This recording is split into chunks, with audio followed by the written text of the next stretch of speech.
Buenos días, bienvenidos. Nos da mucho gusto recibirlos esta mañana del martes 30 de enero.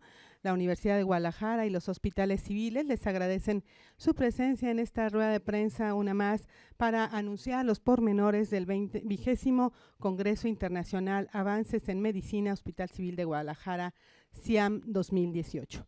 Nos hacen favor de acompañarnos esta mañana en el Presidium el doctor Ariel Miranda Altamirano, presidente ejecutivo del Congreso Internacional Avances en Medicina, CIAM 2018. Muy buenos días, doctor. También es un gusto saludar al doctor Alejandro Silva Maciel, coordinador del módulo de gestión de la calidad del CIAM 2018. Muy buenos días. Y saludamos con mucho gusto al doctor Arturo Panduro Cerda, coordinador del módulo de genética y medicina genómica del CIAM 2018. Muy buenos días a todos ustedes. Saludamos también con mucho gusto a quienes nos hacen favor de ver por el canal de prensa de la Universidad de Guadalajara en redes sociales. Vamos entonces a dar inicio a esta rueda de prensa con la intervención del doctor Ariel Miranda Altamirano. Muy buenos días, bienvenidos sean todos a esta rueda de prensa y al llamado que les hicimos para difundir otros dos módulos del próximo Congreso Internacional Avances en Medicina. En esta ocasión, en su 20ª edición, ya son 20, y aunque se dicen fácil, han sido un largo camino en el que hoy queremos demostrar la madurez en nuestro Congreso y tocando el tema de excelencia en salud accesible para todos, no solamente hablando de equipos multi o interdisciplinarios, sino buscando la excelencia misma a través de la calidad. Y el día de hoy está con nosotros el módulo de calidad, de gestión de calidad, y el módulo de medicina genómica. Esto se dice, se escucha más bien un poco complicado, pero la genética y esta medicina genómica es hoy por hoy una realidad, y una realidad no solamente para estudiar el pasado, sino para ver al futuro. Entonces, los invitamos a que nos acompañen este 22, 23 y 24 de febrero, a menos de un mes ya de iniciar con los trabajos del 20º Congreso Internacional Avances en Medicina. Estamos ya en la página en internet, las inscripciones están abiertas, está abierto a todo el público, se pueden inscribir y hay, créanme, un sinnúmero de módulos y cursos que son de interés para todos. Gracias. Muchas gracias, doctor Ariel Miranda Altamirano. Ahora escucharemos la intervención del doctor Carlos Silva Maciel, coordinador del módulo de gestión de la calidad. Gracias, buenos días. Como bien comentaba el doctor Ariel Miranda, el módulo de gestión de la calidad, alineándolos a los ejes principales de esta 20ª edición del Congreso Internacional Avances en Medicina, que tiene que ver con la accesibilidad y la excelencia en la atención en salud. En el módulo de gestión de la calidad preparamos un programa académico en 3 vertientes básicas que tienen que ver con ejes temáticos por día. Uno de ellos es la economía de la salud, que es una de las variables más importantes que influye en la accesibilidad de los servicios de salud.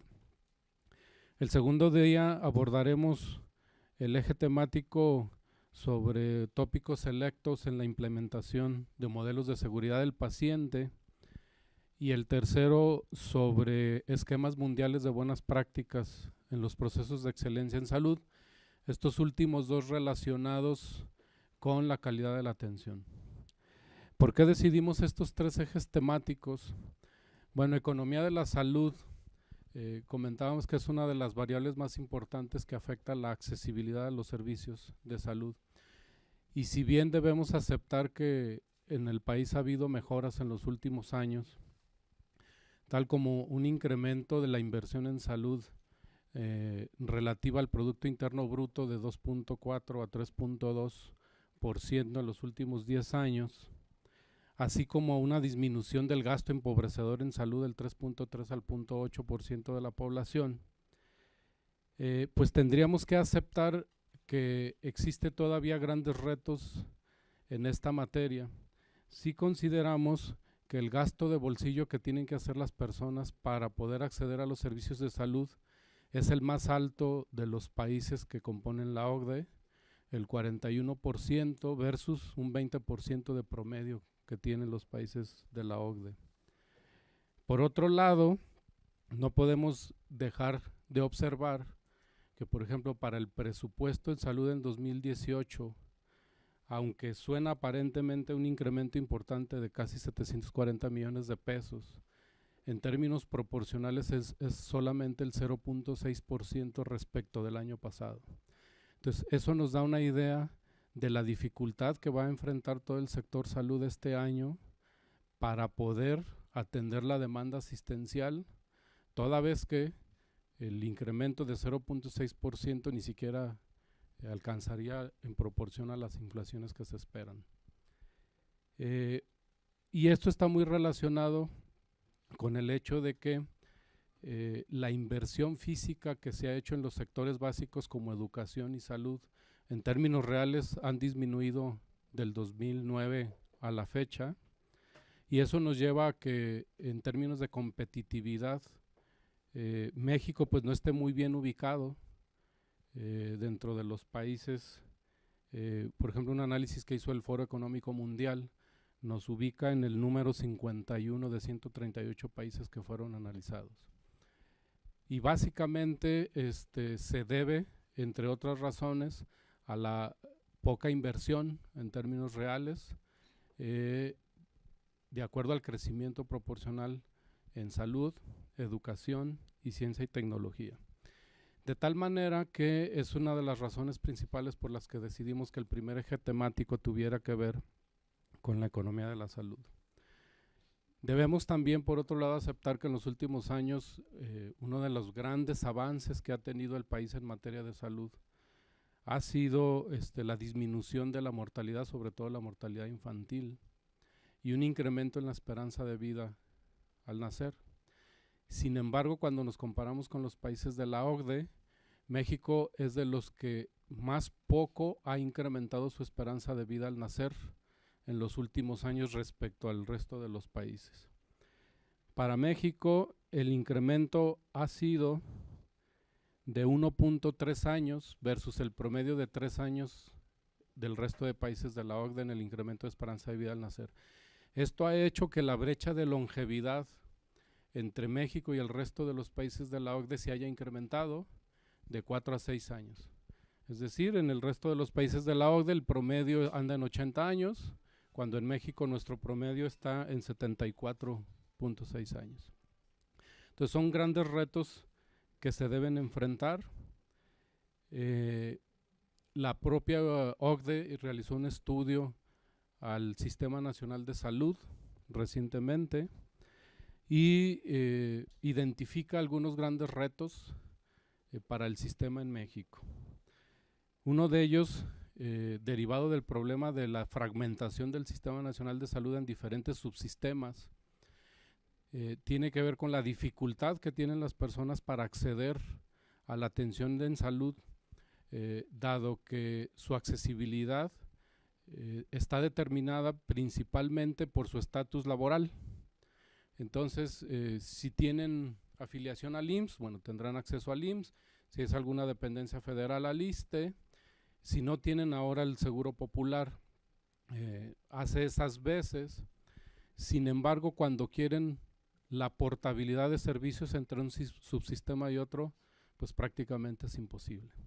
Eso se convierte en un gran reto para el Sistema Nacional de Salud a través de la universalización de los productos de salud, de los servicios de salud, que suena muy bien y es un gran proyecto, pero representa enormes retos y dificultades para su implementación. Seguramente tendrá que ser gradual, a través de convenios entre las instituciones, a través de priorizar el tipo de patologías que pueden ser intercambiables entre los subsistemas, pero también en mucha inversión. Y de aquí la parte de la economía de la salud. Estos grandes proyectos requieren inversión, no se van a dar por arte de magia. Se tiene que invertir por ejemplo, en sistemas de información que permitan esta intercambiabilidad de servicios entre los subsistemas a nivel nacional. Se tiene que invertir en acuerdos políticos e interinstitucionales que lo permitan. Se tienen que establecer, por ejemplo, lineamientos que estandaricen los costos de atención para poder ser una realidad este intercambio de servicios.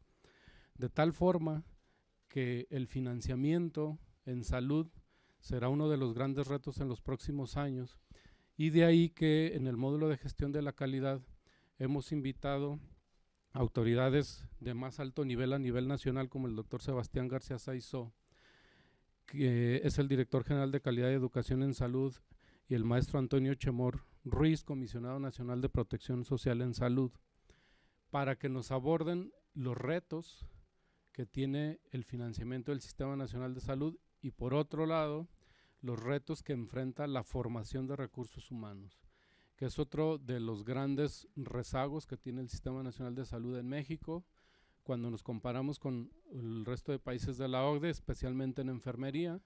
Nosotros tenemos un promedio de enfermeras de 2.8 por cada 1,000 habitantes, cuando el promedio en los países que componen la OCDE es de 9 enfermeras por cada 1,000 habitantes. Igual hay una desproporción en los médicos, aunque es menor, pero eso representa grandes retos para el Sistema Nacional de Salud. Finalmente, el cambio epidemiológico, aunque el país ha avanzado mucho, comentaba en la disminución de la mortalidad infantil y otras enfermedades que son prevenibles por vacunación sobre todo, hemos visto la transformación de la epidemiología en la población a las enfermedades crónicas degenerativas y que son de alto costo de atención. Por ejemplo, 1 de cada 6 mexicanos son diabéticos y 1 de cada 3 padecen sobrepeso y obesidad.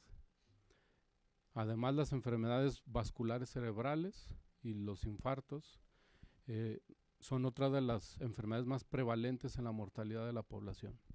La enfermedad renal crónica, muy asociada a la diabetes, que son enfermedades de altísimo costo de atención, va a representar una gran presión al sistema de salud y particularmente al sistema de financiamiento en salud.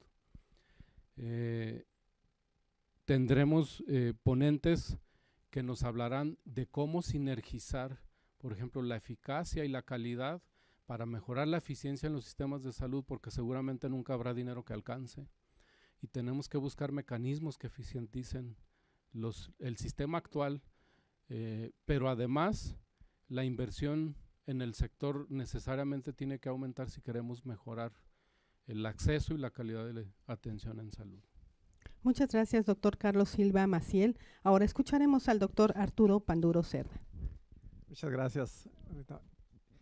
Pues yo diría que lo que vamos a ver nosotros en el módulo de medicina genómica es precisamente cómo podemos contribuir a ese problema económico que acaba de mencionar el doctor Alejandro Silva en este problema de salud que tenemos a nivel nacional, ¿sí?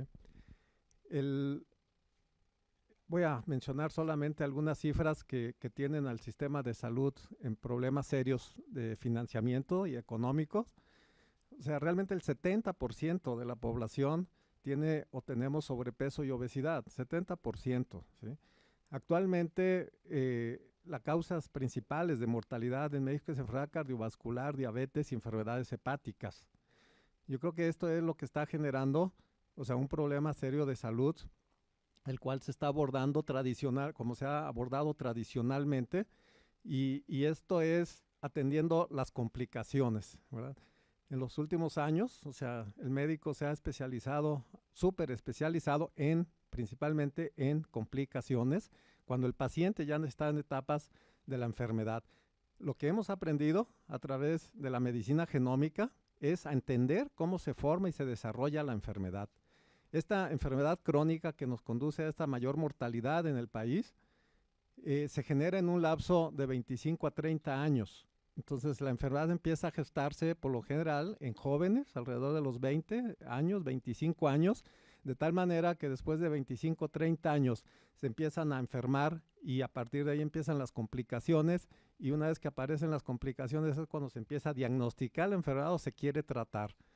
En esas etapas de la enfermedad, pues ya la enfermedad no es reversible, ¿sí? Simplemente allí es pagar y obviamente que ningún sistema de salud en el mundo va a poder apoyar eso, ¿sí? Entonces la medicina genómica lo que nos está apoyando ahorita es detectar la enfermedad en una etapa temprana de la enfermedad, ¿sí? Es más, ahora podemos evitarla, ¿verdad? Ni siquiera que inicie la enfermedad. La expectativa de vida en los próximos años podría ser hasta los 100 años, o sea, no 74 como lo menciona el doctor, que actualmente lo tenemos, sino que esto se puede llevar a 100 años, siempre y cuando se tenga una vida saludable, siempre y cuando se puedan detectar esa predisposición genética al desarrollo de la enfermedad crónica, y eso es lo que se está haciendo. Pero para hacer esto se tiene que concebir, o sea, una manera diferente la medicina actual, ¿verdad? La medicina actual hemos venido insistiendo que se concibe como que me voy a curar con una pastilla o con una operación. Obviamente eso es muy importante, avances muy importantes en la medicina científica, pero ahora tenemos que pensar que es viable, que es posible, ¿sí?, evitar la enfermedad o bien detectarla en etapas tempranas y a partir de esa enfermedad temprana hacerla reversible. Esto se llama calidad de vida, nosotros lo concebimos como calidad de vida, ¿verdad? O sea, si la enfermedad está más avanzada y la diagnosticamos, bueno, tratamos de tener una mejor calidad de vida, pero sería una mejor calidad de vida si se detiene, se revierte o si se evita la enfermedad. Y eso es lo que estamos viendo en las diferentes enfermedades. Cuando se habla de genética o medicina genómica, por lo general, a través de los años se ha tenido la percepción que genética es lo que estudia las enfermedades raras, y sí, efectivamente, sí, no ha llegado el doctor Corona, pero el doctor Corona siempre menciona sus enfermedades raras, que poco las diagnostican, y bueno, con la medicina genómica, pues ahora es más fácil abordarlas y diagnosticarlas. Pero la medicina genómica está teniendo un mayor impacto en lo que es detectar el desarrollo de la enfermedad, la susceptibilidad de la gente. México tenemos una población muy heterogénea, todos nosotros tenemos una ancestría mixta de descendientes caucásicos, descendientes nativos, mexicano en sí, y de ciertos genes de población negra. Entonces, cada población tiene una susceptibilidad específica a alimentos y al desarrollo de la enfermedad o a la predisposición de ciertas enfermedades crónicas. Y eso es lo que estamos abordando precisamente en este momento, y eso es lo que se va a abordar en el curso que pretendemos dar en las próximas semanas en este importante congreso de los hospitales civiles, más particularmente en las enfermedades hepáticas, que es donde el grupo de investigación que represento nos hemos centrado a establecer estrategias de detección tempranas de daño hepático. Las principales causas de daño hepático es alcohol, hepatitis virales y en este momento obesidad, ¿sí? Obesidad porque no solamente conduce a la diabetes y a sus complicaciones, sino también a la cirrosis hepática, y también hay un componente genético muy importante que ya se está detectando. ¿Cómo abordar este tipo de padecimientos? ¿Cómo prevenirlos? ¿Cómo detectarlos en etapa temprana? Y cómo tener un tratamiento integral en donde realmente la alimentación juega un papel muy importante para lo que estamos hablando de la prevención y tratamiento. Muchas gracias, doctor Arturo Panduro. Vamos ahora a pasar a las preguntas que ustedes tengan, por favor, con micrófono. Buenos días, doctores. Iván Mendo de Televisa.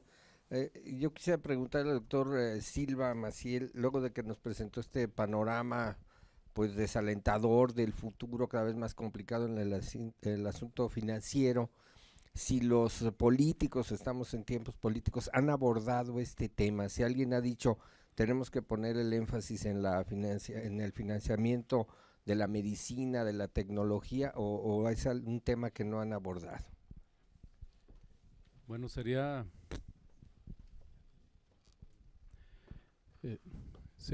aventurado hablar de si los políticos en general han abordado el tema.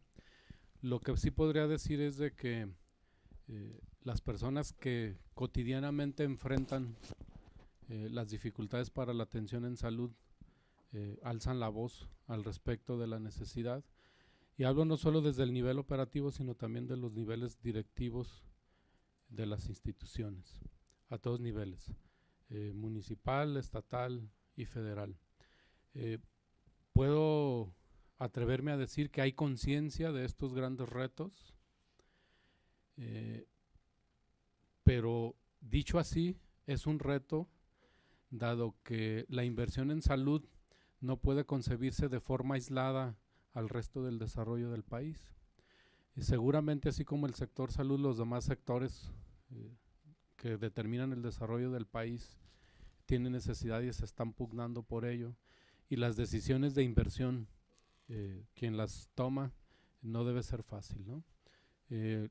La política macroeconómica que debemos aceptar ha sido una de las virtudes de la política nacional para darnos cierta estabilidad y un crecimiento, aunque sea lento, pues finalmente no resuelve las necesidades operativas, ¿no?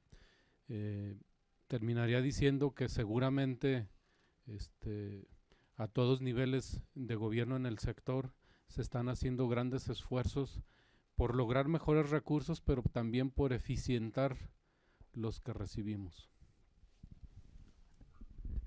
Sí, si me pudiera ahondar sobre las enfermedades a las que son susceptibles los mexicanos por genética, por favor, porque decía que tenemos una ascendencia mixta, negra. Claro, cómo Ajá. no.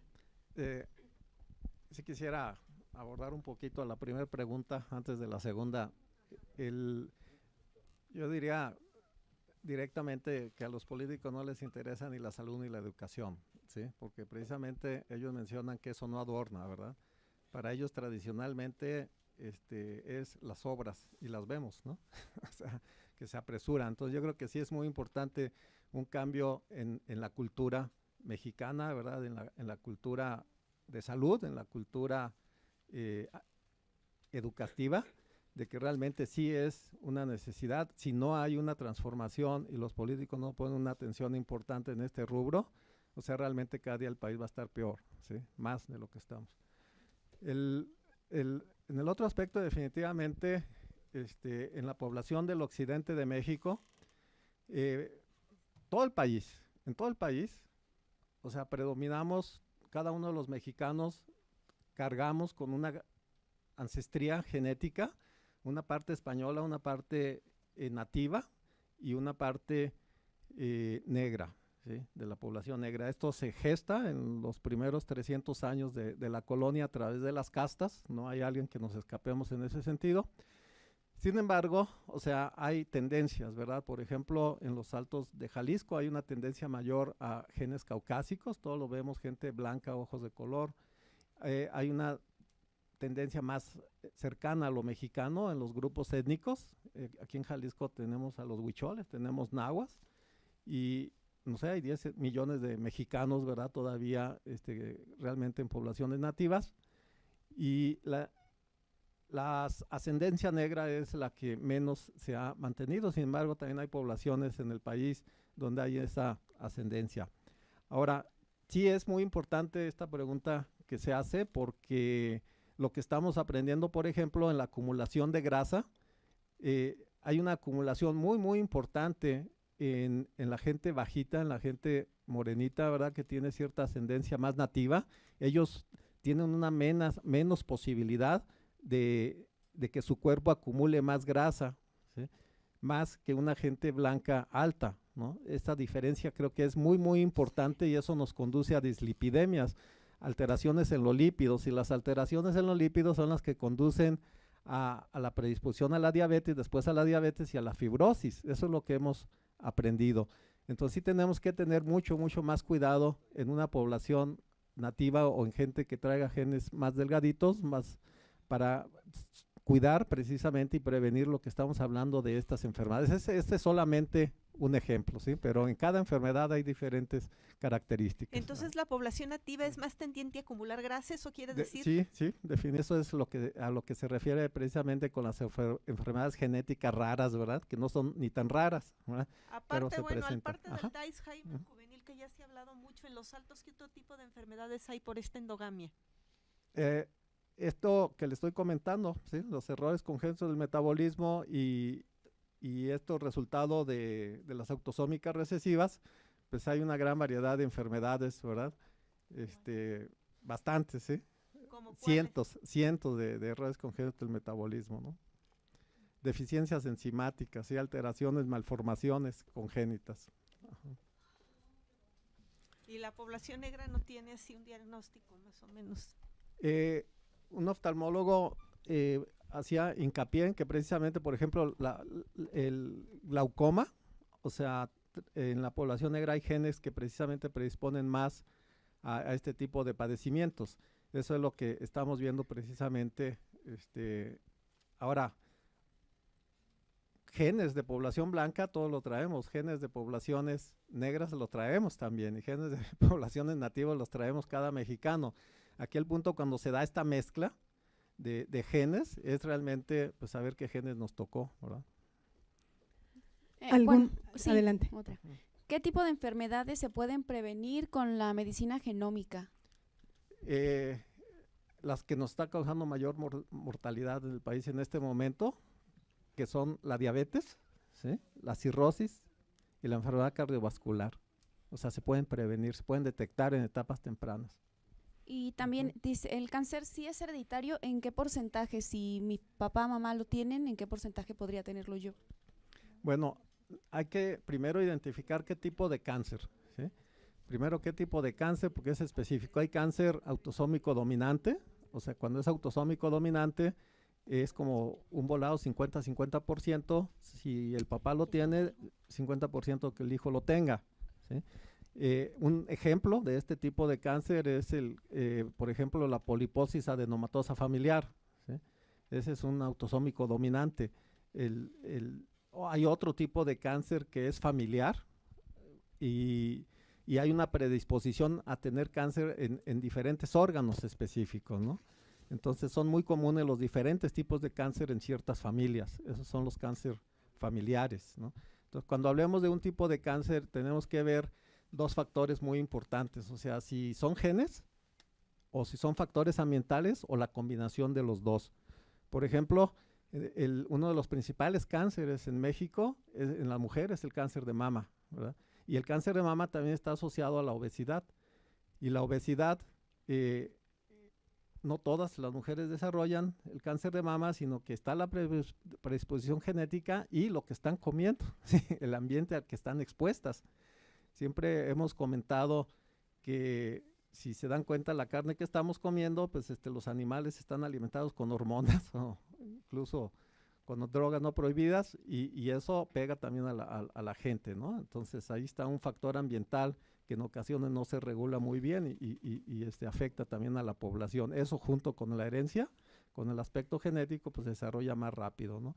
Si tenemos incidencia en ese aspecto, o sea, creo que podríamos evitar las enfermedades o disminuirlas considerablemente. Para esto también va a ser muy importante modificar lo que decía el doctor Silva, los currículums, tener otro punto de vista en base a la formación del profesionista de ciencias de la salud. ¿Alguna otra pregunta? Si no, les agradecemos mucho la difusión que hagan de los módulos de gestión de la calidad y módulo de genética y medicina genómica que forman parte del programa del Congreso Internacional Avances en Medicina. Muchas gracias a nuestros integrantes del Presidium, muchas gracias a ustedes por su asistencia, a todos que tengan un excelente martes.